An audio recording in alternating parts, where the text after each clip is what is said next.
ආයුබෝවන් සුබ දවසක් ප්‍රාර්ථනා කරනවා. මේ අඟල් භාගයේ රිබන් එක අරගෙන මම ලස්සන මලක් සකස් කරන්න තමයි මේ සූදානම් වෙන්නේ.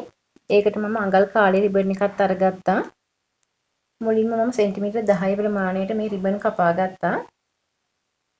වර්ග දෙකෙන්ම මම සෙන්ටිමීටර් 10 ප්‍රමාණයට තමයි කපාගෙන තියෙන්නේ.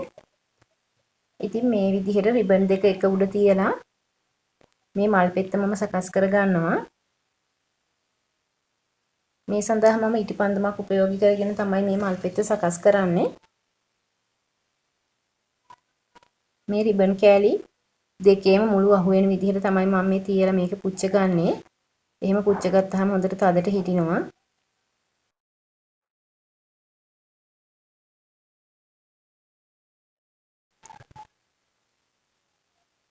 මේ විදිහට මේ මල් පෙත්ත අපිට සකස් වෙනවා. ඊට පස්සේ මම මේක දෙපැත්තෙන් නමලා නැවතත් පුච්ච ගන්නවා.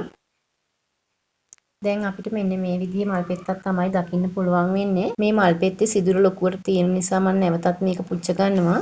ඉතින් මේක හරි පරිස්සමට පුච්ච ගන්න ඕනි.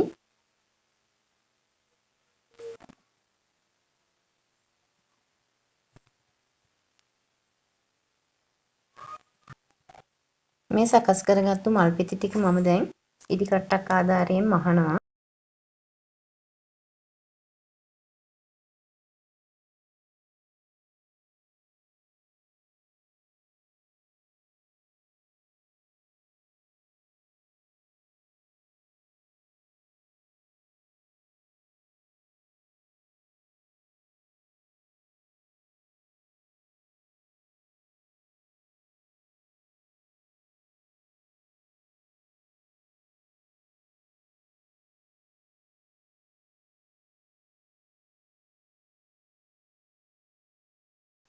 ඉතින් මෙන්න මේ ආකාරයට මම මේ මල් සකස් කරලා අවසන් කරගත්තා.